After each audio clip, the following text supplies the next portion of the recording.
Hello, welcome to the programme. First, a review into the Manchester Arena attack has found security service MI5 missed a significant chance to take action that might have prevented the bombing. Chairman Sir John Saunders says the reasons for the missed opportunity include a failure by an MI5 officer to act quickly enough. He's been speaking at the publication of the third and final report into the deaths of the 22 victims of the 2017 attack carried out by suicide bomber Salman Abedi. Today's report considers how Abedi was radicalised and any chances security services missed to stop him. Well, let's hear now from Sir John Saunders, chairman of the inquiry. And here he says there was a missed opportunity. What I have been able to set out in the open part of Volume 3 is that I have found a significant missed opportunity to take action that might have prevented the attack. It is not possible to reach any conclusion on the balance of probabilities or to any other evidential standard as to whether the attack would have been prevented. However, there was a realistic possibility that actionable intelligence could have been obtained which might have led to actions preventing the attack. The reasons for this missed opportunity included a failure by the security service, in my view, to act swiftly enough.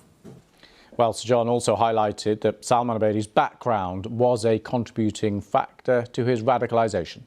I have concluded that there were a number of contributing factors to Salman Abedi's radicalisation.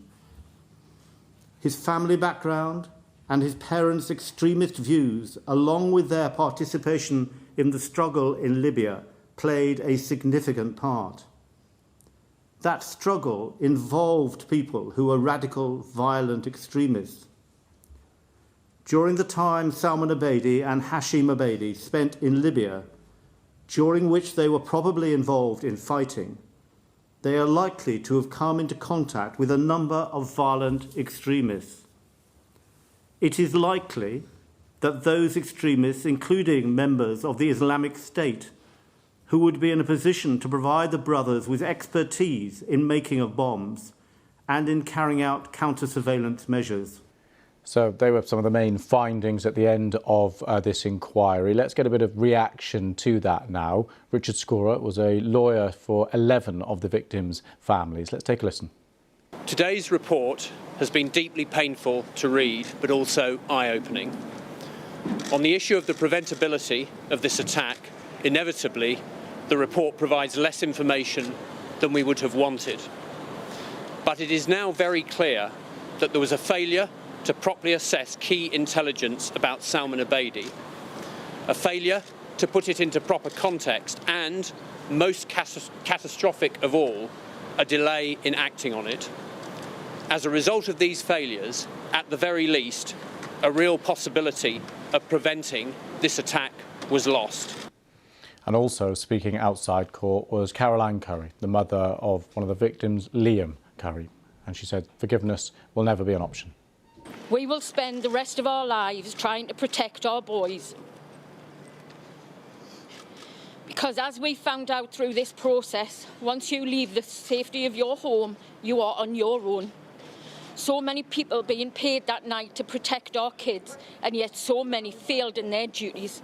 Professionals that had responsibility but clearly had other priorities. Security staff that, even when told of the danger, failed to act appropriately. Once again, we'll never forgive you. Nothing can bring Liam and Chloe back. Nothing.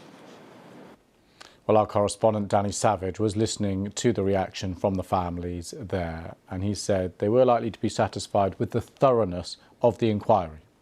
Yes, some strong criticism for the security services, as you would expect from the families. They'd been waiting for this for 6 years. They knew roughly what was coming, but of course, because much of this stage of the inquiry was heard in secret, they weren't allowed to sit through it. So you heard the family of Liam Curry. So the first people you heard from there with the northeastern accents from South Shields.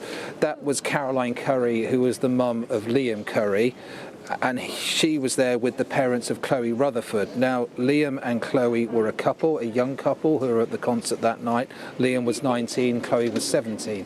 And you heard the parents there saying that they sat through the trial at the Old Bailey of Salman Abedi's brother, and they've also sat through all of this inquiry as well.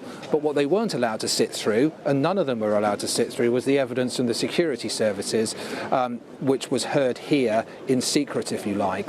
But they have drawn their conclusions from what has been said today by Sir John Saunders, saying that MI5 did have information that may have led to the attack being averted if they'd acted upon that information that they'd received. So yes, of course there's anger from the family, of course there's emotion from the family. You heard from Liam and Chloe's family, you heard from the gentleman there representing 11 of the other families, and then you heard from Fegan Murray, who's been quite a high-profile relative throughout this whole time. She's the mother of Martin Hett, and all talking about their deeply personal experiences and where they think this leaves them now, and if they can sort of, you know, move on with their lives in any meaningful sense since it happened. But of course, you know, what happened then was life-changing.